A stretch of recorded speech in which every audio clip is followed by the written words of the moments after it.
Si je vous dis en poussant la trique, ça vous dit pas grand-chose, c'est une exposition exceptionnelle à découvrir ici. Christian Lutzorg en est l'auteur, photographe, journaliste au Der Nouvelle Alsace, 35 ans de carrière, et vous exposez pour la première fois. Pas tout à fait la première fois, mais ce travail-là, oui, pour la première fois. Alors il y a des photos exceptionnelles, on en découvre, on ira jusqu'au bout du mur parce qu'il y a Gainsbourg là-bas et forcément c'est une belle histoire. Un petit mot sur Desproges. Pierre Desproges, ça c'est une photo très importante parce que je peux vous donner exactement la date. C'était le 8 novembre 1984, lendemain de la naissance de ma fille. Et on venait d'initier le camarade Desproges aux joies du Pinot Noir et il est allé s'affaler un peu dans sa chambre avant de remonter sur scène le soir même. Voilà, ça c'est les petites histoires. Le mime Marceau, l'Alsacien. Le mime Marceau, il était venu inaugurer la salle Marceau à Neudorf et évidemment j'en ai profité pour aller l'immortaliser si tant est qu'il fallait le faire. Alors voilà, j'ai vu immédiatement Keith Richards, les Rolling Stones. Les Rolling Stones, ça c'était à Bâle, un peu plus loin, mais enfin ça reste la région ou quasiment. Ça c'est AC/DC. Alors là aussi il y a une histoire particulière avec Strasbourg puisque c'est la première fois que le Hells Bell, la cloche d'AC/DC, a été installée sur scène et c'est la société strasbourgeoise Taco qui a emporté le contrat mondial parce qu'ils avaient réussi cette prouesse technique. Et après ils ont remis la cloche à peu près la partout. Cloche dans tout le monde, dans toute la tournée mondiale du groupe, cette cloche y était et c'est Taco qui faisait les structures. C'est quoi le secret d'une bonne photo ?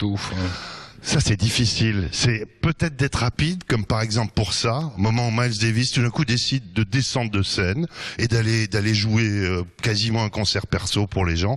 Il faut être rapide, il faut avoir le réflexe. Il faut le shooter, faut être là à ce moment-là. Voilà, il faut tout shooter et après on verra si ça passe. Le gitan le plus connu d'Alsace ? Oui, je pense, Biréli Lagrène, grand guitariste, pas seulement manouche, mais guitariste de jazz qui a joué avec les plus grands, et ça c'est en 78 je crois, devant la caravane de ses parents à Soufflenheim. Alors on arrive ici sur cette photo qui est connue à peu près partout. Je me souviens très bien de cet événement, faut se le remémorer. Je suis un insoumis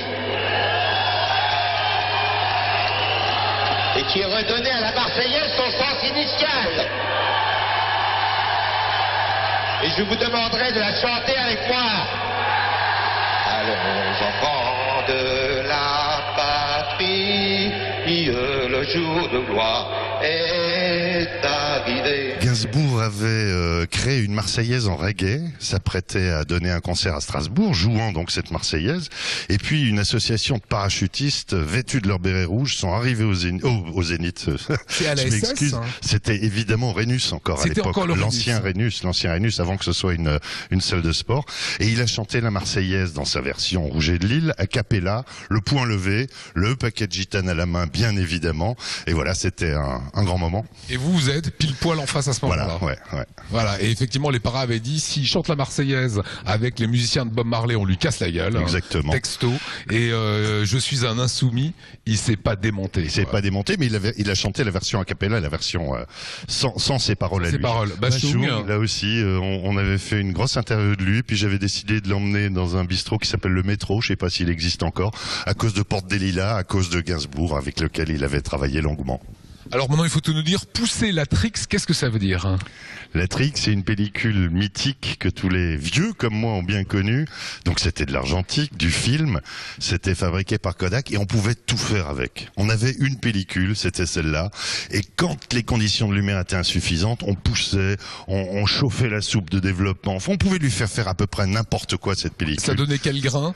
Ça explosait les grains parfois, mais bon, il fallait ramener quelque chose, et vu les trames qu'on avait dans les journaux, ça collait toujours. Sur des Gainsbourg, sur des Bashung, il a fallu pousser la Trix ? Non, pas sur Gainsbourg ni sur Bashung, mais sur plein d'autres, oui. Il a fallu pousser sérieusement. Christian, une ou deux photos dont vous êtes le plus fier, photos qui restent pour vous ? Desproges, parce que c'est un mec que j'adore et on a passé une journée absolument extraordinaire. Et puis bien sûr Gainsbourg parce que je l'aime beaucoup aussi, puis que c'est une photo qui peut-être une des seules qui restera un tout petit peu, modestement. Voilà, moi je vous invite vraiment à venir ici. Ça se passe dans la salle blanche au-dessus de la librairie Kléber. C'est le travail de 35 années, travail évidemment qui continue.